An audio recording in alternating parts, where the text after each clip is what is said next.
Hi happy morning. நான் ஒரு குட்டி டிப்ஸோடு தான் வந்திருக்கேன். நமக்கு எல்லாத்துக்குமே ஜென்ரலாகவே பீப்புளுக்கு கனவு வரும் இல்லையா? அந்த மாதிரி நல்ல கனவும் வரும், கெட்ட கனவும் வரும். அதனால் அந்த கனவு கெட்ட கனவு வரும்போது அது பலிக்காமல் இருக்க என்ன செய்யணும்னு பார்க்கலாம். 12 அறை, அதாவது நள்ளிரவு 12 அறையிலிருந்து மார்னிங் ஏர்லி மார்னிங் 5:30 வரைக்கும் நம்ம காண்ற கனவுக்கு சக்தி உள்ளது, அது நடக்கும்னு சொல்லியிருக்காங்க. பல ஆராய்ச்சிகளும் செய்து அதை நிரூபிக்கவும் செஞ்சுருக்காங்க.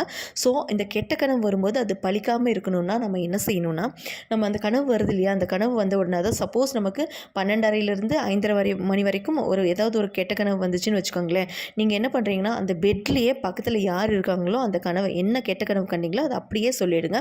அப்படியே சொன்னதுனால அந்த கனவு நமக்கு பலிக்காமல் போயிடும். இதை ஆராய்ச்சி செஞ்சு நிரூபிச்சிருக்காங்க.